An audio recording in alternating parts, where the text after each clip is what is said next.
جی سوال وہ سن نہیں پہ حبیب صاحب، سوال جی ریپیٹ کر دیجیے گا۔ ڈاکٹر صاحب میں آپ سے یہ پوچھنا چاہ رہا تھا کہ جو حکومت کے یہ اقدامات ہیں کہ انہوں نے جو ٹیکس پر دی ہوئی بخصوص سیل ٹیکس کی رعایتیں واپس لی ہیں، آپ کو نہیں لگتا کہ یہ پاکستان کی معیشت کے لیے ایک اچھا اور بہتر اقدام ہے کہ وہ جو اختلاف اور تضاد ہماری ٹیکس پالیسی میں ہے اس میں نظر نہیں آنا چاہیے؟ لیکن اس کا مین پرپس یہ تھا کہ اپنے ٹیکس نیٹ کو بڑھایا جائے۔ بہت سارے جو چیزیں ایگزمپٹڈ تھی، مثال کے طور پر فارماسیوٹیکل میں 800 کے قریب کمپنیاں ہیں، مینوفیکچررز ہیں، اس میں سے 300 کچھ جو تھے وہ رجسٹرڈ ہیں، باقی رجسٹرڈ ہی نہیں تھے۔ تو ان سبوں کو ٹیکس نیٹ میں لانے کے لیے یہ اقدامات کیا گیا ہے، اسی لیے تو یہ سارے ایڈجسٹیبل کر دیا گیا ہے، ریفنڈیبل کر دیا گیا، اور ریفنڈ بھی 1 ہفتے میں آپ کو مل جائے گا۔ تو میرا خیال یہ ہے کہ یہ ریونیو سے زیادہ ٹیکس بیس کی براڈننگ جو ہے اس کی طرف زور دیا گیا ہے، اور یہی مین پرپس ہے حکومت کا اس منی بجٹ میں۔ ڈاکٹر صاحب آپ جو بتا رہے ہیں جس انداز سے بجٹ، وہ تو ایسا لگ رہا ہے کہ یہ کوئی بہت خطرناک چیز نہیں ہے، لیکن اپوزیشن جماعتیں اس کو کہہ رہی ہیں کہ ملک گروی رکھ دیا، اسٹیٹ بینک کو IMF کے متحد کر دیا، یہ ہم تباہ ہو جائیں گے، ہم معاشی غلامی میں چلے گئے۔ یہ بات کہاں تک درست ہے؟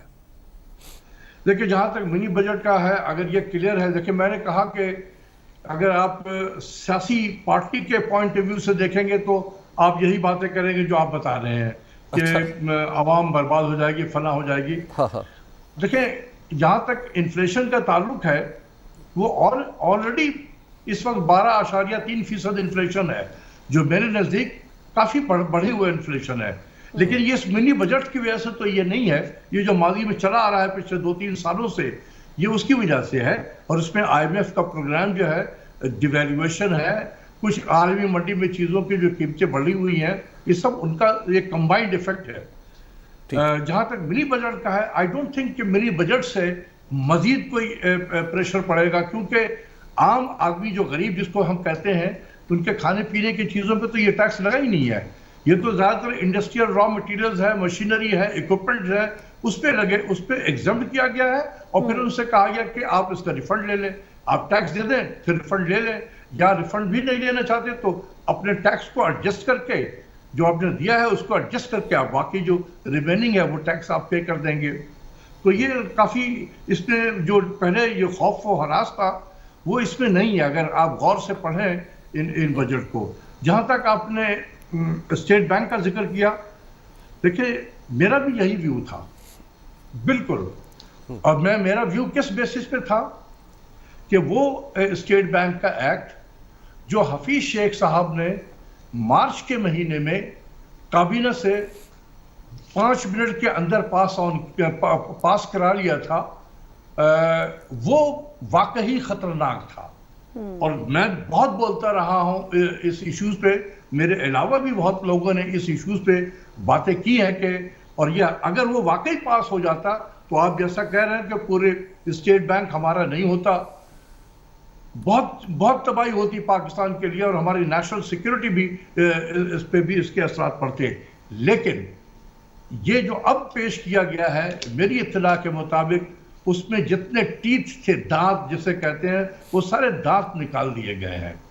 تو اب یہ ایک بے جان سچ رہ گیا ایمنڈمنٹ، اس میں کچھ چیزیں ہیں جو حکومت پاکستان نے IMF کا مان لی ہے، لیکن جو وہ مشکل چیزیں تھی ان کو غالباً اس میں سے نکال دیا گیا۔ یہ جو میری اطلاع ہے، میں نے ابھی یہ پارلیمنٹ میں جو پیش کیا گیا ہے یہ اسٹیٹ بینک کا نیا ایکٹ، اس کو میں نے دیکھا نہیں ہے، لیکن جتنا میں نے سنا ہے باخبر ذرائع سے، ان کے بارے میں آپ کو بتا رہا ہوں کہ جو حفیظ شیخ کے زمانے میں تو وہ صرف دانت ہی دانت تھا، وہ سارے دانت نکال دیے گئے ہیں۔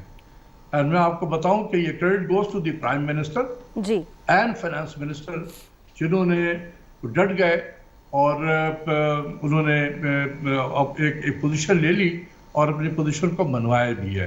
تو اب یہ ہے کہ جو نیا امینڈمنٹ آئے گا اس میں کوئی خاص چیز نہیں ہے، اس میں ہو سکتا ہے کہ بہتری آ جائے اسٹیٹ بینک کے، اس میں ان کے جو کام کرنے کا انداز ہے اس میں بہتری آ جائے گی، لیکن اس سے وہ جو تھا کہ بہت ساری چیزیں اس میں تھی جس سے بڑا ہاہاکار مچا ہوا تھا، ان تمام چیزوں کو میری اطلاع کے مطابق نکال دیا گیا ہے۔ بہت شکریہ ڈاکٹر اشفاق حسن ہمارے ساتھ موجود تھے۔ حبیب صاحب، جیسے کہ ڈاکٹر صاحب بھی کہہ رہے ہیں منی بجٹ آپ کی نظر میں بھی ایسا ہی ہے کہ اس سے عام آدمی کچھ خاص متاثر نہیں ہوگا، اور جو ٹیکس استثناء واپس لیا گیا اس کے معیشت پر اچھے اثرات مرتب ہوں گے؟ دیکھیے، اس سے آگے بڑھنے سے پہلے میں تھوڑا سا ایک شکریہ ادا کرنا چاہتا ہوں ان لوگوں کا جنہوں نے میرے بیٹے کے حوالے سے مجھے تعزیت کے پیغامات بھیجے، میرے گھر آئے، مجھے گلے لگایا، میرے ہاتھ تھام کے مجھے صبر کی تلقین کی۔ اور اس سے پہلے چونکہ میں کبھی اس تجربے سے گزرا نہیں، مجھے پہلی بار اندازہ ہوا کہ تعزیت کتنا جادوئی اثر رکھتی ہے، خاص طور پہ آپ کے دل پہ جو زخم لگتے ہیں ان کے اندمال کے لیے۔ تو میں بہت شکر گزار ہوں ان سب لوگوں کا جو میرے گھر آئے، جنہوں نے مجھے کالز کی، میسیج بھیجے، سوشل میڈیا پہ اپنی محبت کا اور اپنی میری ڈھارس بندھائی۔ میں اس سب کے لیے بہت شکر گزار ہوں۔ بس میں اتنا ہی کہہ سکتا ہوں کہ جزاکم اللہ واحسن الجزا۔ اللہ تعالیٰ آپ کو بھی سب دوسری دیکھیے، جہاں تک یہ بات ہے نا کہ اب پاکستان میں اکانومی کا مسئلہ یہ ہے کہ اکانومی میں دو انتہائیں پائی جاتی ہیں۔ ایک پولیٹیکل لوگ ہیں جو اکانومی کو ہمیشہ پولیٹیکل اینگل سے دیکھتے ہیں اور کہتے ہیں کہ چیزیں مہنگی ہوں گی، ہمارے ووٹ کم ہوں گے، یہ کچھ ہوگا، وہ کچھ ہوگا۔ اور ایک اکانومی کا ایکسپرٹ ویو ہے جیسے ڈاکٹر اشفاق حسن صاحب دے رہے تھے۔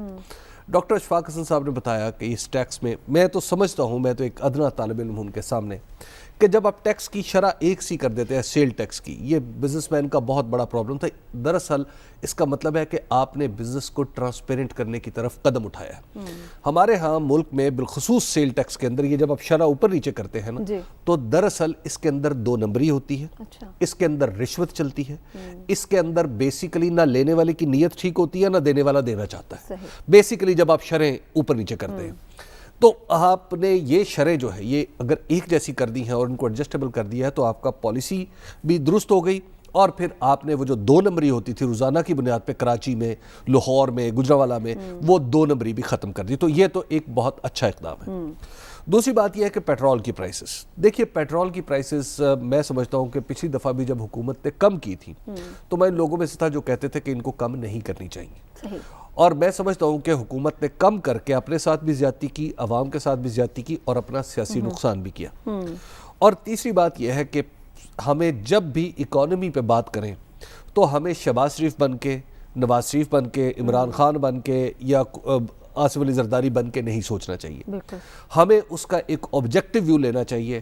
کیا اب سوال بنیادی یہ ہے کیا آئی ایم ایف کے پیکج کے بغیر آپ آگے بڑھ سکتے تھے؟ نہیں بڑھ سکتے تھے۔ کیا یہ اقدامات بہتر ہیں؟ ہاں بہتر ہے، اور اس کے لیے جو پولیٹیکل کیپٹل ہے وہ ظاہر ہے حکومت کا خرچ ہوگا، ان کی بدنامی ہوگی، انہیں سب کچھ کرنا ہوگا، لیکن بہرحال یہ کسی نہ کسی نے کرنا ہے اور کرنا پڑے گا، ورنہ آپ پاکستان کو سیاسی نقصان ہوتا ہے تو پھر ہونا۔ ہمیں اس حوالے سے نہیں دیکھنا چاہیے، ہمیں یہ دیکھنا ہے کہ کیا پاکستان کے لیے بہتر ہے؟ ہاں، یہ پاکستان کے لیے ایک مناسب قدم ہے۔ میں سمجھتا ہوں کہ جو اسٹیٹ بینک کی انڈیپینڈنس ہے وہ کچھ زیادہ ہونی چاہیے، ٹیکس کلیکشن میں سختی کچھ زیادہ ہونی چاہیے، تبھی ہمارے معاملات ٹھیک ہوں گے۔ ہمیں ٹرانسپیرنسی کی طرف جانا چاہیے۔ جس کو پاکستان میں ٹیکس نہیں دینا، پاکستان کو چاہیے کہ اس کا بزنس بند کر دے۔ ساتھ صاحب آپ کی جانب آئیں گے، منی بجٹ لا کر حکومت نے ایک مناسب فیصلہ کیا، حکومت کو ایسا ہی کرنا چاہیے تھا، اور جیسا کہ اپوزیشن کہہ رہی ہے کہ آپ نے جناب اسٹیٹ بینک کی جو چابیاں ہیں وہ آئی ایم ایف کو دے دی ہیں، یہ بھی اپوزیشن کے ایک سیاسی بیان ہی سمجھا جائے؟ دیکھیے، سب سے پہلے تو حبیب اکرم صاحب آج واپس آئے ہیں، اور حبیب صاحب کو جہاں پہ ہزاروں دعائیں، ہزاروں ان کے لیے لوگوں نے میسیجز بھی کیے، بات بھی کی، بیٹا تو میرا تو بالکل ہی بیٹا ہے وہ، یا بیٹا تھا، اور ہم حبیب صاحب کے لیے دعا گو ہیں، حبیب صاحب کے گھر والوں کے لیے، بھابھی کے لیے، بچوں کے لیے، سب کے لیے بہت بہت ہم دعا گو ہیں۔ اور حبیب صاحب آج بھی، آئندہ بھی آپ کے ہر غم میں، ہر خوشی میں ہم سارے بھی اور آپ کے دیگر فین بھی آپ کے ساتھ ہر قدم شامل ہیں۔ اللہ تعالیٰ آپ کو صبر جمیل عطا فرمائے۔ اب جو اکانومی کے اوپر جو آپ نے بات کی رباب، میں اس کے اوپر دو جملے صرف کہنا چاہتا ہوں۔ دیکھیے، یہ بات تو بہت عرصے سے بات چل رہی تھی کہ منی بجٹ تو ان کو لانا پڑے گا۔ منی بجٹ لا کے کیا انہوں نے احسان کیا حکومت نے یا نہیں کیا، یا اچھا کیا اکانومی کے لیے، برا کیا، یہ تو ایک دوسری بات ہے۔ سب سے پہلے تو یہ کہ منی بجٹ کے والنٹری طور کے اوپر حکومت نے نہیں انٹروڈیوس کروایا. جو معاہدہ IMF کے ساتھ سائن ہوا تھا اس کی کچھ کمپلشنز تھیں جن کو پورا کرنے کے لیے, جس میں ریونیو ٹارگٹ ایک کمپلشن تھی اور دیگر کچھ اسٹرکچرل چینجز کی کمپلشن تھی, مجبوریاں تھیں جو معاہدے کا حصہ ہیں, جس کو کہ کمپلیٹ کرنے کے لیے منی بجٹ لایا گیا. کیا ٹیکس نیٹ امپروو ہونا چاہیے؟ تو میرا خیال ہے کہ پاکستان کی ہر پولیٹیشن, ہر عوام کا بندہ سوائے وہ جو کہ ٹیکس نہیں دے رہے, وہ اس بات سے ایگری کریں گے کہ ٹیکس نیٹ امپروو ہونا چاہیے. ہم نے دیکھا تھا کہ جب شبر رضا رضوی صاحب نے یہاں پہ کراچی میں آ کے ایز چیئرمین FBR بات کی کہ چھوٹے دکانداروں کو ID کارڈز کے تھرو سیلز ٹیکس کے اندر رجسٹر کر دیا جائے, یا اور اسی کے تھرو پھر آگے انکم ٹیکس کے اندر رجسٹر کر دیا جائے, تو بہت واویلا مچایا گیا, بہت سی باتیں ہوئیں اور کچھ اقدامات حکومت کو واپس لینے پڑے. تو ٹیکس نیٹ امپروو کرنا چاہیے اس کے اندر تو پاکستان کا, یا اس کو براڈن کرنا چاہیے تو اس کے اندر تو پاکستان کی ہر حکومت کا یہی ایم رہا ہے, اور ہونا بھی یہ چاہیے. پاکستان ان چند ممالک میں سے ہے جن کی شرح پاپولیشن کی جو ٹیکس دیتی ہے وہ دنیا کے دیگر ڈیولپنگ ممالک سے بہت کم ہے. جی, جو IMF والی بات ہے اس کے اوپر تھوڑی سی بات سمجھنی ضروری ہے. دنیا کی تمام بڑی اکانومیز میں پاکستان کے اندر بھی سٹرکچرل پرسپیکٹو سے, یعنی آئین اور قانون کی اور اکنامک فلسفی کے تناظر میں, تو اسٹیٹ بینک جو ہے وہ ہمیشہ انڈیپینڈنٹ ہوتا ہے. امریکہ کے اندر بھی جو چیئرمین فیڈرل ریزرو ہے وہ پریزیڈنٹ اپوائنٹ کر دیتا ہے, امریکہ کا صدر, لیکن اس کے بعد اس کو ڈائریکشنز پاس نہیں کرتا. فیڈرل ریزرو اپنی پالیسی, جس کو مانیٹری پالیسی کہتے ہیں, وہ علیحدہ ڈٹرمن کرتا ہے, اور وفاقی حکومت جو ہے وہ اپنی پالیسی یعنی فسکل پالیسی فائنانس منسٹر علیحدہ ڈٹرمن کرتا ہے. پاکستان کے اندر اب سے پہلے اسٹیٹ بینک کو کچھ طریقے سے حکومت کے تابع اس لیے رکھا گیا کہ جو ایکسچینج ریٹ کی مانیٹرنگ ہے اس کے اندر اسحاق ڈار صاحب اور دیگر لوگ آن دا ریکارڈ ہیں کہتے ہوئے کہ ہم نے اسٹیٹ بینک کے تھرو ڈالر اور روپی کو ایک آرٹیفیشل لیول کے اوپر مینٹین کیا. کیا یہ بہتر اکانومی کی پالیسی ہو سکتی ہے, یا فری فلوٹ کرنا چاہیے, یا مانیٹری پالیسی بالکل علیحدہ ہونی چاہیے, فسکل پالیسی بالکل علیحدہ ہونی چاہیے؟ تو اس کے اوپر بہت سے اکانومسٹ بحث کر سکتے ہیں, لیکن قانون کے پرسپیکٹو سے پاکستان کا ہمیشہ سے یہ سٹانس رہا ہے کہ ہمارا اسٹیٹ بینک انڈیپینڈنٹ ہے. اب اس کو قانونی طور پہ کتنا انڈیپینڈنٹ کرنا چاہیے کہ اس میں نیب کی کارروائی ہو سکے گی نہیں ہو سکے گی, اس کی چیئرمین کی ریموول جو ہے وہ ہو سکے گی نہیں ہو سکے گی, یعنی کہ اس کے گورنر کی ریموول ہو سکے گی نہیں ہو سکے گی, یہ چیزیں ایک سٹرکچرل بحث ہے جس پہ دونوں طرف کے بیانات ہو سکتے ہیں. لیکن اکانومی کے پرسپیکٹو سے پاکستان کے لیے دنیا کے دیگر ترقی یافتہ ممالک کی طرح مانیٹری پالیسی کو فسکل پالیسی سے علیحدہ کرنا کوئی نقصان دہ بات بظاہر نظر نہیں آتی. صحیح. اچھا حبیب صاحب, اب تو حکومت منی بجٹ لے آئی اور جیسا کہ آپ کہہ رہے ہیں کہ یہ ایک بہتر اقدام ہے, لیکن کیا وہ حکومت جو کہا کرتی تھی جب اس سے پہلے جب بجٹ لے کر آئی کہ ہم اس کے بعد کوئی منی بجٹ نہیں لے کر آئیں گے, وہ معاشی طور پر اس کی ناکامیاں تھیں جس کی وجہ سے منی بجٹ انٹروڈیوس ہمیں کرانا پڑا, یا پھر یہ IMF کا پروگرام ہے جس کی اگلی قسط لینے کے لیے ہمیں جو ہے منی بجٹ کی طرف جانا پڑا؟ دیکھیے, اس حکومت میں ماشاءاللہ الا ماشاءاللہ ڈھونڈ کے اور چن کے نالائق لوگ ہیں اکٹھے ہوئے, جن کو یہ نہیں پتا کہ وہ پاکستان کو 20 سال بعد کیا دیکھنا چاہتے ہیں, وہ 50 سال بعد کیا دیکھنا چاہتے ہیں, وہ 40 سال بعد کیا دیکھنا چاہتے ہیں, پاکستان کے نظام میں کہاں خامیاں ہیں, کہاں خرابیاں ہیں, اس کو کیسے دور کرنا ہے. اور پاکستان کے لوگ, چونکہ پاکستان کے اکثر سیاستدان اور آفسرز چونکہ خود شفاف لوگ نہیں ہوتے, لہٰذا بہت جلدی یہ بلیک میل ہو جاتے ہیں, اور بلیک میل ہونے کی وجہ سے پاکستان کے اندر پالیسی کی شفافیت, میں آپ کو بعض پالیسیاں ایسی بتا سکتا ہوں کہ دراصل جو قانون کے دائرے میں ہے لیکن دراصل وہ جرم ہے. وہ پالیسیاں کیوں بنائی گئی ہیں؟ کیونکہ ایک مخصوص طبقے کو آپ نے بڑھانا ہے, اس کو پھلتا پھولتا رکھنا ہے, وہ آپ کو بلیک میل کرتا ہے. مثال کے طور پہ آپ ٹیکسٹائل سیکٹر کا ذرا آڈٹ کروائیں نا کہ ہم نے جتنی رعایتیں دیں ٹیکسٹائل ایپٹما کو, تو اس کے کیا فائدہ ہوا؟ ہمیں یہ بتانا چاہیے نا کہ گاڑیوں والوں کو ہم نے جتنی رعایتیں دیں اس کا ہمیں کیا فائدہ ہوا. ہم اس طرف نہیں جائیں گے. ہمیں پتہ ہونا چاہیے نا کہ یہ جو کھاد کے کارخانے میں یہاں پہ جو دیہڑیاں لگی ہیں, فراڈ ہوا ہے کاشتکار کے ساتھ اور حکومت کے ساتھ, اس فراڈ میں کس کس گھر میں کتنے پیسے گئے ہیں. کیا کابینہ کا کوئی رکن تو اس میں شامل نہیں ہے؟ کیونکہ میری شنید تو یہ ہے کہ کابینہ کا بھی شاید کسی بندے کا نام آ رہا ہے. اچھا. جب آپ اس طرح کی اکانومی چلائیں گے, اس طرح کے فراڈ اکانومی چلائیں گے, تو آپ کیا کریں گے؟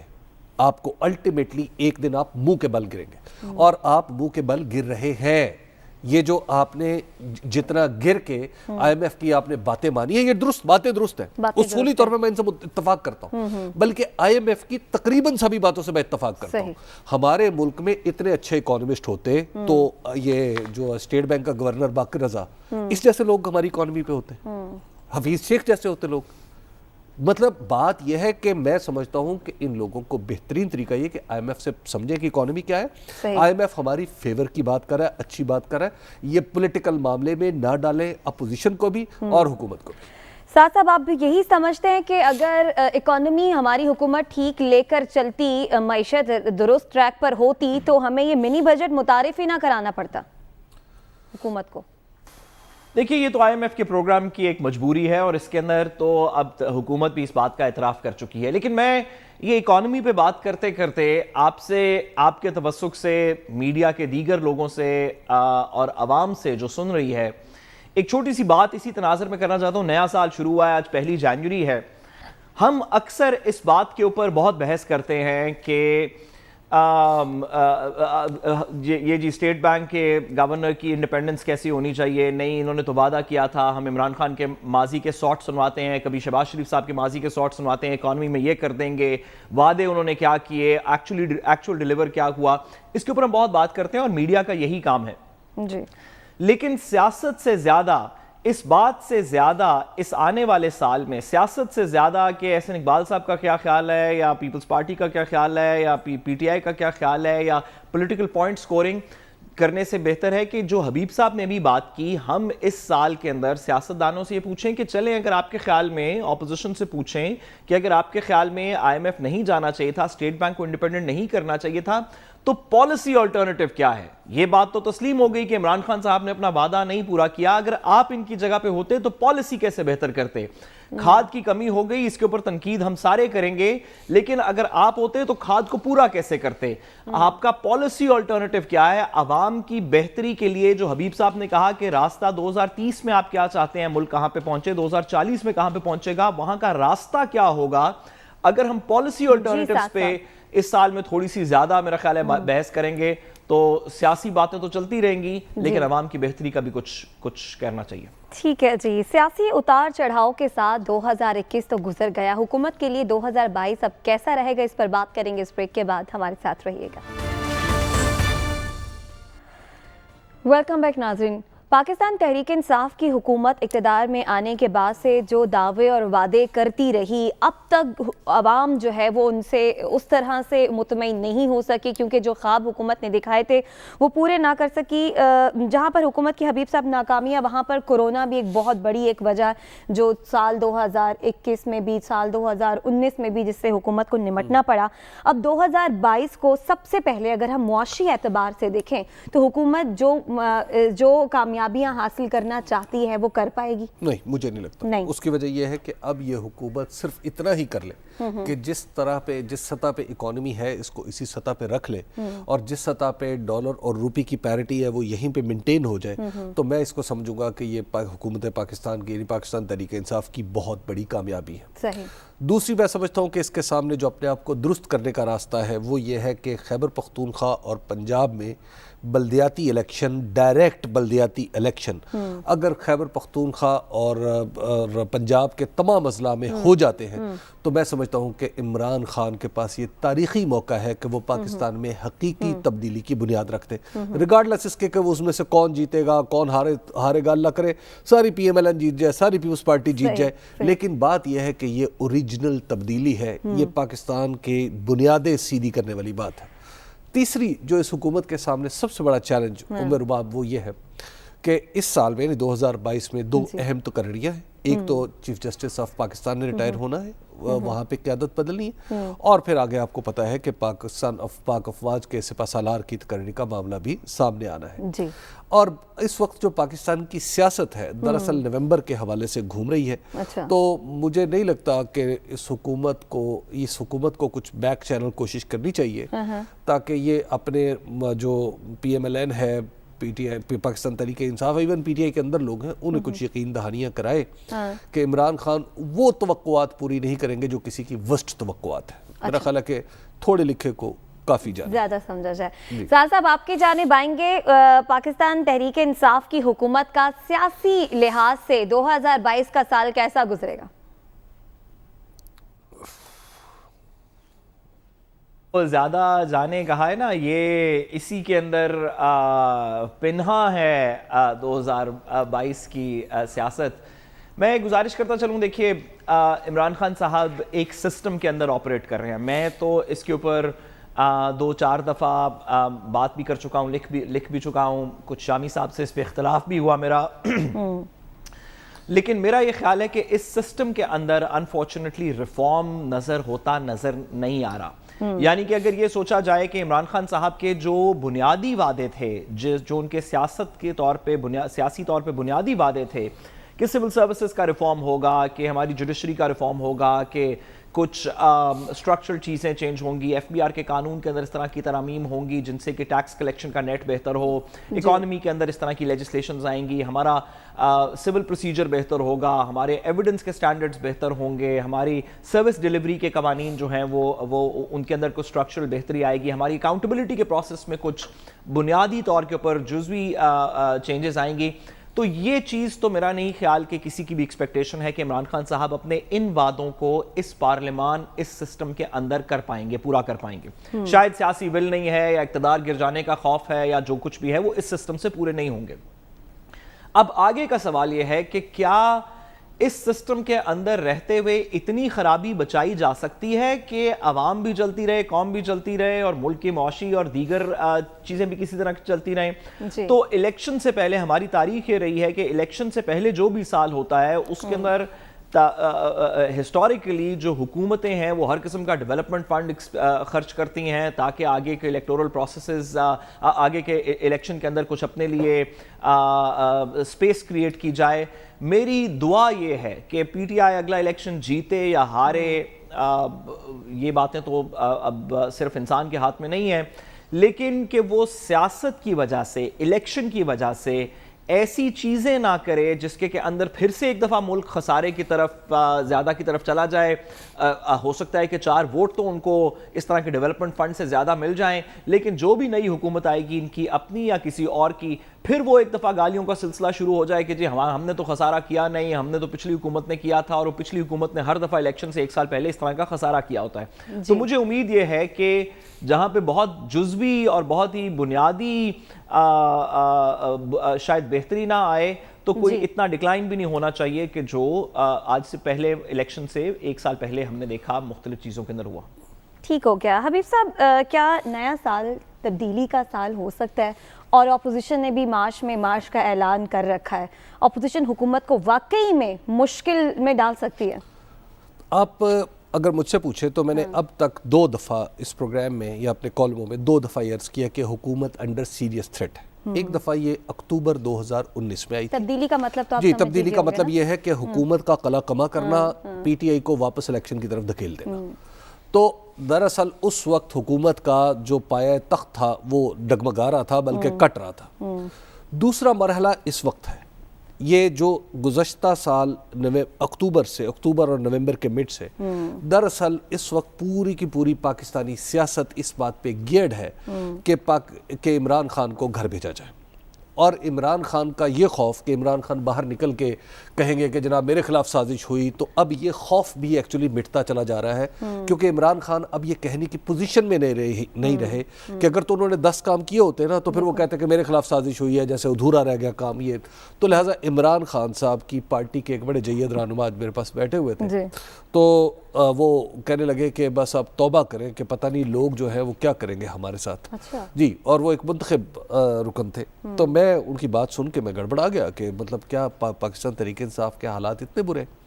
اس لیے عمران خان کے پاس یاد رہنے کا, تاریخ میں یاد رہنے کا ایک ہی موقع ہے, وہ ہے کہ اس ملک کے سیاسی نظام کو بنیادی جمہوریت کے ذریعے تبدیل کر دیا جائے. عمران خان کے راستے میں آنے والا ہر شخص جو اس جوہری تبدیلی یعنی تحصیل میئر یا شہروں کے میئر کے ڈائریکٹ الیکشن کے خلاف ہے, دراصل آپ یہ بات ذہن میں رکھ لیجئے کہ وہ پاکستان میں طبقاتی مفادات کا سب سے بڑا نمائندہ. صحیح. وہ اگر پاکستان کے ہم نے یہ طبقاتی مفادات کے نمائندوں کے ہاتھوں میں ہم نے یہ قانون سازی دے دی تو وہ اس کو برباد کر دیں گے, تباہ کر دیں گے, اور ملک جو ہے وہ مزید کئی سال پیچھے چلا جائے گا. اور اگر یہ الیکشن جماعتی بنیادوں پہ آزادانہ, شفاف, ڈائریکٹ ہو جاتے ہیں تو میں آپ کو عرض کروں پاکستان کئی سال کی جمپ لگا دے گا اور عمران خان کو اس حوالے سے تاریخ میں یاد رکھا جائے گا, اور یہ ساری ریفارمز بھی ہو جائیں گی, سب کچھ ہو جائے گا, بہت کچھ بدل جائے گا. اچھا, بہت کچھ بدل جائے گا. سعد صاحب, اپوزیشن اس سال اپنے ارادوں میں کامیاب ہو جائے گی؟ کن ارادوں میں؟ اپوزیشن کے کیا ارادے ہیں؟ اپوزیشن کے بیسیکلی بنیادی طور پر تو صرف دو ارادے ہیں. ہاں, صرف دو ارادے ہیں اور ایک دوسرے سے کنیکٹڈ ہیں. ایک یہ کہ عمران خان صاحب چلتے بنے اور ان کی حکومت گر جائے, اور دوسرا یہ کہ ان کے مقدمے معاف ہو جائیں. یہ دو بیسک ایشوز ہیں اپوزیشن کے, اور ان کا خیال ہے کہ یہ ایک ہی طرح سے ہو سکتے ہیں کہ اگر عمران خان صاحب کی حکومت چلی جائے اور ہم حکومت میں آ جائیں تو ہم اپنے مقدمے معاف کر دیں گے, جس طرح سے آج سے ماضی کے اندر 90 کی دہائی میں, 2000 کی دہائی میں ہوتا آیا کہ جو بھی اب بھی ہو رہا ہے کہ جو بھی پاور کے اندر ہے اس کے خلاف مقدمات نہیں ہیں یا اس کے مقدمے ختم ہو رہے ہیں, اور جو پاور سے باہر چلا گیا اپوزیشن میں اس کے خلاف مقدمات ہو رہے ہیں. یہ ہماری تاریخ رہی ہے. جی, تو کیا اپوزیشن اس نعرے پہ عوام الناس کو نکال کے سڑکوں کے اوپر اتنا پریشر کریٹ کر دے گی کہ گورنمنٹ چلی جائے؟ تو میرا خیال ہے کہ یہ تو نہیں ہوگا, کیونکہ عوام الناس کے مسائل اور ہیں اور اپوزیشن کے مسائل اور ہیں. کیا اپوزیشن یہ کر سکتی ہے کہ پارلیمان کے اندر کچھ لوگوں کے ضمیر کو 3 سال 4 سال 5 سال بعد جگا کے, اس کو جھنجھوڑ کے, تھوڑا سا اس میں الیکٹرک شاک لگا کے تو اس کو جگا لیا جائے اور پھر کوئی سودے بازی کر لی جائے؟ تو یہ آپشن تو پاکستان میں چھانگا مانگا سے لے کے آج تک ہمیشہ رہی تھی, یہ کل بھی ہو سکتی ہے, اس سال میں کسی بھی وقت ہو سکتی ہے. رسول صاحب, میں آپ کو بتاؤں کہ بات کہاں اٹکی ہوئی ہے, متبادل وزیر اعظم پہ. ایک وزیر اعظم 3 مہینے کے لیے وزیر اعظم نہیں بننا چاہتا, باقی چیزیں تقریباً ڈن ہیں. ایک وزیر اعظم 3 مہینے کے لیے وزیر اعظم نہیں بننا چاہتا, دوسرے کے اوپر بھروسہ نہیں ہے. یہ ہے پرابلم. جس دن یہ مسئلہ حل ہو گیا, آپ دیکھیے گا کہ پھر حالات پاکستان کے اندر کیسے بدلتے ہیں, اور پاکستان میں حالات بدلتے آپ نے بھی دیکھے, ہم نے بھی دیکھے. سعد صاحب, اپنے کامنٹ مکمل کیجئے گا. جی بالکل, میں حبیب صاحب کی بات سے, دیکھیں حبیب صاحب کی انفارمیشن ہمیشہ بہت کرٹیکل ہوتی ہے, اور بہت سے لوگ ان کو اس وقت تنقید بھی کر رہے ہوں, تو لانگ ٹرم میں ہم نے دیکھا ہے کہ حبیب صاحب کے اندر کی خبر ہمیشہ ٹھیک ہوتی ہے. جی, تو اگر کیا اس طرح کے لوگ موجود ہیں پی ٹی آئی کی اپنی صفوں میں؟ جی تو میں بس اتنا ہی پھر سے حبیب صاحب کی شروع کی بات کو کہ کم کہے کو زیادہ جانے, اتنا ہی کہنا چاہوں گا کہ نہ صرف اس طرح کے لوگ موجود ہیں بلکہ ایسے لوگ بھی موجود ہیں جو کہ ڈائریکٹلی ان ٹچ ہیں عمران خان صاحب کے حدیثوں سے, اور بس اگر کوئی اس طرف بھی لائن بن جائے تو وہ جانے کو تیار ہوں گے. ٹھیک ہو گیا. اچھا حبیب صاحب, مجھے بریک کی جانب بھی جانا ہے, بس کوئکلی بتا دیں, ہمارے فواد چودھری صاحب وزیر اطلاعات جو ہے وہ چاہتے ہیں کہ نئے سال میں تلخیاں جو ہے نا وہ کم ہو جائیں, حکومت اور اپوزیشن مل کر بیٹھے اور جو مسائل حل ہونے ہیں ان پر بات کریں. بڑی اچھی بات ہے. اس کی وجہ یہ ہے کہ انہیں بخوبی علم ہے کہ پاکستان کے اندر حالات کس طرف جا رہے ہیں. جی, فواد چودھری صاحب باخبر آدمی ہیں, انہیں پتہ ہے کہ ان تلخیوں کو کم کرنا چاہیے, اور جو بیٹھ رہے ہیں نا وہ دراصل اگلی خزاں کے ایک فیصلے کے حوالے. سعد صاحب, ہاں یا نا میں جواب دیجیے گا, جیسا کہ فواد چودھری چاہتے ہیں ایسا ہو جانا چاہیے, بہتر یہی ہے؟ دیکھیے کہنا مشکل ہے کہ فواد چودھری صاحب پریسائزلی کیا چاہتے ہیں اور وہ پاکستان کے لیے بہتر ہوگا نہیں ہوگا. صرف اتنا ہے کہ سال کا پہلا پروگرام ہے, تو آپ کی کنکلوژن سے پہلے میں کہوں کہ ہماری وہی آج بھی پاکستان کے لیے ہماری وہی دعا ہے جو ٹھیک ہے, آپ کہہ رہے ہیں کہ ہماری آج بھی وہی دعا ہے جو کہ پچھلے سال کے آغاز میں پاکستان کے لیے ہماری دعائیں تھیں. اس کے ساتھ ہی مجھے بریک کی جانب بڑھنا ہے, واپس آئیں گے, ہمارے ساتھ رہیے گا. Welcome back. اس کے ساتھ ہی پروگرام سے اجازت دیجیے, آپ سے کل ملاقات ہوگی. اللہ نگہبان.